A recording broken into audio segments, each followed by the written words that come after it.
mitigation. I try, it doesn't always happen, to start my videos off with a little music, just because I love music. I hope everybody does.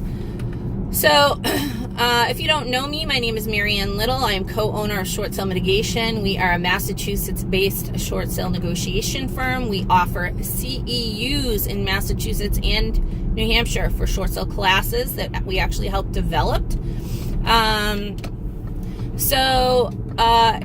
We're kind of a diverse company, small company, and we also negotiate up in New Hampshire under our brokerage, so AA Premier Properties. So that's who I am. If you're here today, you are somebody that's looking for information about short sales.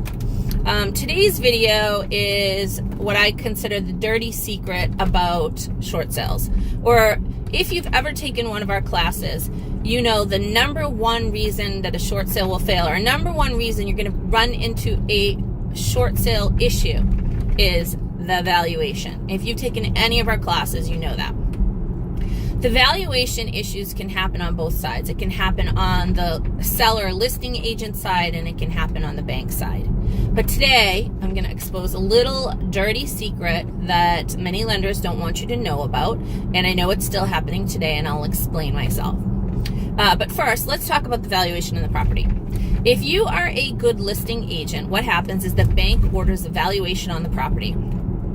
If you're a great listing agent, you're going to prepare a valuation support package before the bank even sets foot in the property. And what does that packet include? It includes comps, it includes repair estimates, it includes an inspection report if you have it. It may include the first couple pages of the purchase contract so the agent knows the price.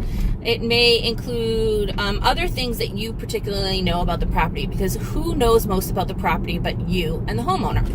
And those are the things that you want to give to the bank's BPO agent, because again, remember, the bank's BPO agent has no idea why they're going to the property. They may not even know the property is in default.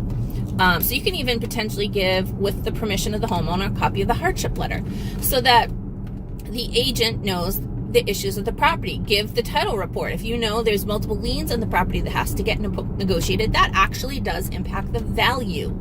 So give that information over to the bank's BPO agent. If you're a great listing agent, again, you're going to email this information before the bank's agent even sets foot in the property. You want them to know that here's the information, here's the factual information that you know about the property. And you send that over to the bank's BPO agent, and it assists them in their job, which is great. Here's the dirty secret, though. So the bank's agent then formulates their opinion of value, and they send that back to usually a third-party company. So they got an order from a third-party company, and that order goes out to an agent. So the bank contracts with this third-party company, and then the agent gets the order. The BPO agent then sends the BPO report back to this company. And interestingly, the company will call the BPO agent or email the BPO agent and ask them to change the report. They can change anything from price to the repairs on the property to what that agent saw. So remember, they're getting factual information on a property, or they're giving their opinion of value on the property, on what they saw, they physically saw. They came back, they did estimates, and they submitted their opinion of value.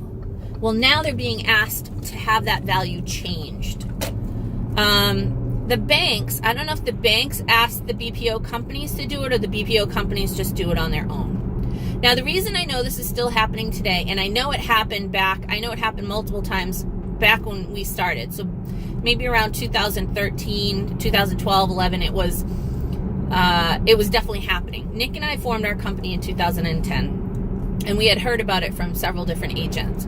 But I know it's happening today. So today is March 19th, 2019. 35 degrees out right now in New England, very cold. The reason I know this is still happening today, because one of my negotiators is also a real estate agent, and she's a BPO agent, and she has come to me many times, thankfully not on our sales, because she doesn't work in the state that we work in. But she does the BPOs, and she tells us that banks or the BPO companies will tell her to change her report after she's submitted it. Now, I asked her, she said it could be price, it could be square footage. Well, I don't know if they'll ask for square footage, but it could be the amount of repairs necessary, lower the amount of repairs that are necessary for the property. It's absolutely crazy. And personally, I think to increase transparency in default property, the lenders need to give a copy of the valuation to the homeowner. Now, when you buy a home, you get a copy of that appraisal. You know what that home's worth.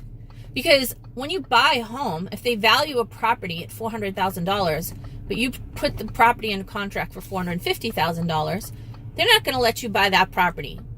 So why is it that in reverse, they'll allow you to sell the property? So when you're in default and you have no buyers for a property, let's say all the buyers were between $400,000 and $450,000, and the bank values the property at $550,000, scratching your head yet? Why is it we can't get a copy of that report? It doesn't make any sense. Freddie and Fannie do not allow copies of the valuation to go out to the homeowner. Now, FHA does, HUD-backed properties do, which is great. I think VA does too. But it should be transparent throughout the industry. It's a scary practice, but it's something everybody should know about. But my number one tip today is go and get your valuation package done before the bank sets foot in the property. And make sure, number one, you email the valuation package to the BPO agent before they come to the property, so they have the information that you know about the property. Because they don't know why they're going. They may not know things about the property that they may miss. It's extremely important that you get this information out to them in order to, bridge a gap between the buyer's offer and the bank. And that's really what it's all about, is having everybody come to a middle ground and agree on a price to buy the property. Anyway, that's my soapbox today. My soapbox stand. I just want to say thank you for everybody that subscribes. Hit the subscribe button below. I believe it's on the right side of the page there, the little red button, and you can get more tips and more tricks on short sales. Again, Maryann Little signing off. If you need anything at all, call me, email me. My direct line, 978-384-0032, or you can email me at Maryann, MARYANN, at shortsale mitigation.net. Have a great day, guys.